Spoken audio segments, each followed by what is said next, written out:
Assalamu alaikum, dear 10th class students. In the previous video, we have discussed about the heredity and we have discussed about the gene. Now, in this video, we will discuss about a new topic, and that's regarding the Mendel. As you are already aware of the fact that Mendel is regarding as father of genetics. So, Mendel की अगर हम बात करेंगे, आज हमारा topic इसी पे होगा. तो Mendel जो है, जो कि फादर ऑफ जेनेटिक्स है, फादर ऑफ जेनेटिक्स.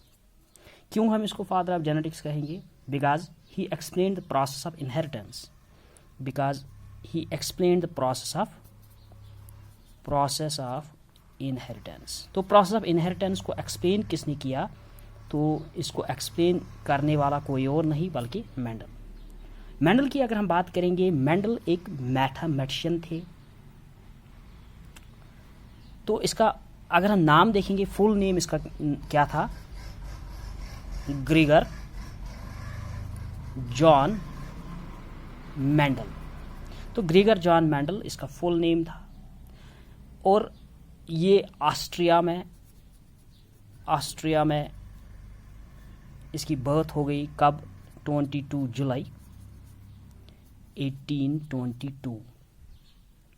लेकिन अगर हम देखेंगे डेथ कब हुई इसकी, तो 1884 में. अब ये जो प्रोसेस ऑफ इनहेरिटेंस इसने एक्सप्लेन किया, तो एक्सप्लेन इसने किया ये 1856 में.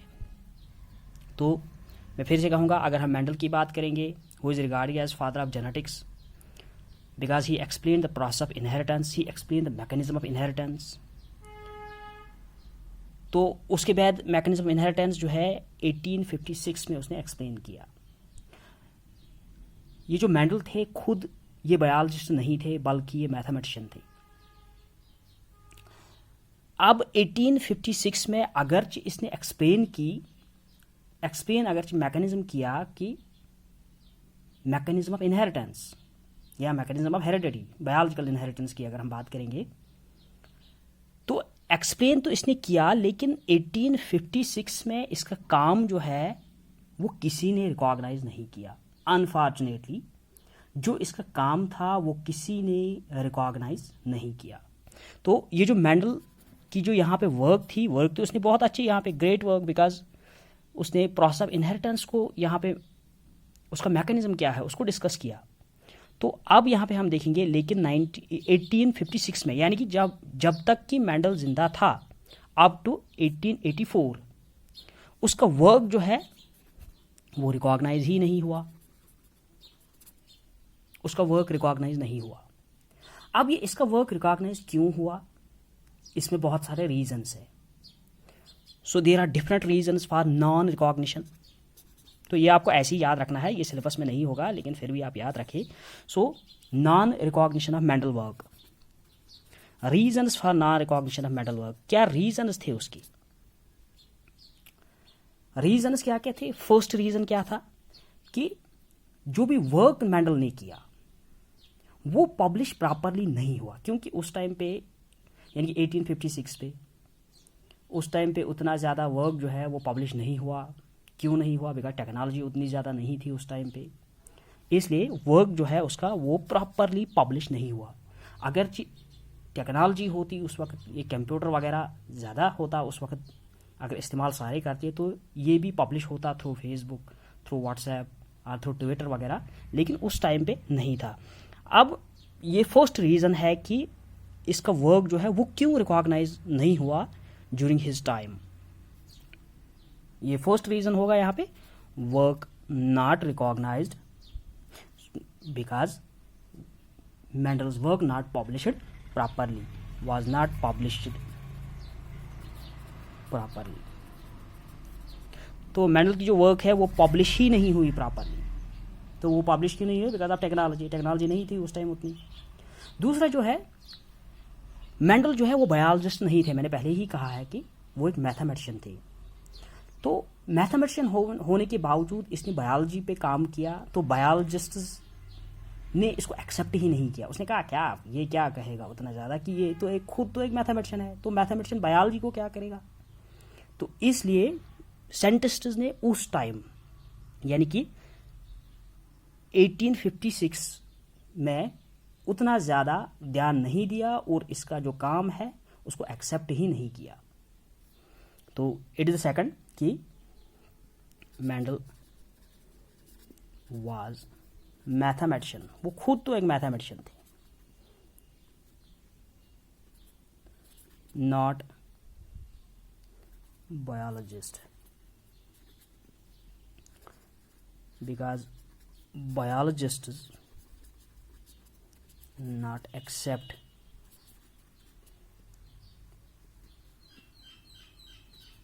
work of a mathematician.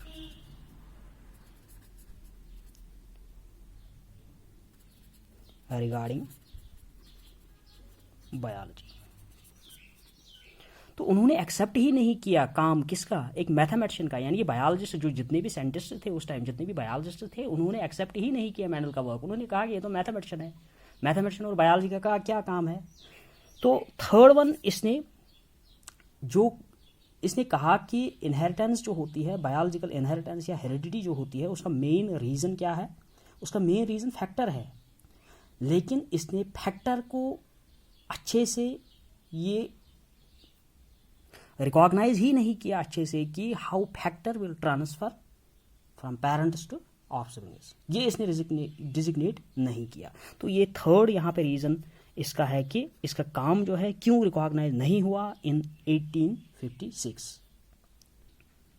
तो फैक्टर अगरचे मेंडल ने कहा कि that's responsible for the heredity or biological inheritance, लेकिन फैक्टर को ये फैक्टर कैसे अब ट्रांसफ़र होता है डिस्क्रीट यूनिट्स में, ये कैसे ट्रांसफ़र होता है, ये इसने एक्सप्लेन नहीं किया, क्योंकि ना माइक्रोस्कोप उस टाइम पे प्रेजेंट था, और माइक्रोस्कोप जब नहीं था तो हम डीएनए यानी कि जीन जो बाद में डिस्कवर हुआ, या कि नाम उसका बाद में पड़ा जीन, तो वो भी हमें पता नहीं था कि ये डीएनए का बना हुआ है, और ये ट्रांसफ़र एक्चुअली अगर हम देखेंगे डिस्क्रीट यूनिट्स में ये ट्रांसफ़र कैसे होगा। तो ये तो थर्ड यहाँ पे है कि फर्स्ट रीज़न क्या है कि उसका वर्क जो है वो पब्लिश प्रॉपरली नहीं हुआ। सेकंड जो है मेंडल खुद एक मैथमेटिशियन थे, इसलिए जितने भी बायोलॉजिस्ट थे उन्होंने इसका काम जो है एक्सेप्ट ही नहीं किया उस टाइम पे। थर्ड जो है अगरचे इसने फैक्टर को डिस्कवर किया था, लेकिन बाद में ये एक्सप्लेन ही नहीं कर पाया कि हाउ इट ट्रांसफ़र, बिकॉज ना हमें जीन का कुछ कंसेप्ट था। जीन का कंसेप्ट क्यों नहीं था, बिकॉज माइक्रोस्कोप ही नहीं था। तो जब माइक्रोस्कोप आया, हमने देखा जीन क्या है, उसका स्ट्रक्चर क्या है, तब जा करके हमें ये पता चला। So these are the reasons for non recognition of work. अब क्या हुआ, अब 1900 में, यानी कि अब 1822 में मेंडल की डेथ हो गई, और 1900 में क्या हुआ, 1900 में 3 साइंटिस्ट्स आ गए, या बायोलॉजिस्ट्स भी आप कह सकते हो। तो 3 साइंटिस्ट्स आ गए but after the death of Mendel. तो उसमें से फर्स्ट अगर हम देखेंगे ह्यूगो डिवेरीज थे, ह्यूगो डिवेरीज एक थे, दूसरे क्वारन्स दूसरे थे, तीसरा शमाक, टी यहाँ पे साइलेंट रहेगा, शमाक। तो ये 3 साइंटिस्ट आ गए 1900 में। उन्होंने मेंडल का काम जो है उसको फिर से स्टार्ट किया, उसको फिर से पढ़ा, उसको फिर से एक्सप्लेन किया। तो अब 1900 में मेंडल का काम जो है वो रिकॉग्नाइज हुआ बिकॉज ऑफ दीज 3 साइंटिस्ट्स। तो उसको कहा गया father of genetics. So this is regarding the story of the Mendel. अब हम कहेंगे चलिए अगरचे मेंडल ने ये काम किया, अब उसका काम जो है चलो अब रिकॉग्नाइज नहीं हुआ उसके टाइम पे, लेकिन लेटर ऑन वो रिकॉग्नाइज क्यों हुआ, बिकॉज ऑफ द 3 साइंटिस्ट्स। लेकिन इसने काम ही ऐसा किया था कि वो बाद में खुद ब खुद रिकॉग्नाइज हो गया। So there are different reasons for that कि व्हाई मेंडल वर्क रिकॉग्नाइज। अगर मैं फिर से कह रहा हूं, अगर ये रिकॉग्नाइज हुआ कि मेंडल के डेथ के बाद, लेकिन अब क्या रीजंस थे कि अभी रिकॉग्नाइज हुआ।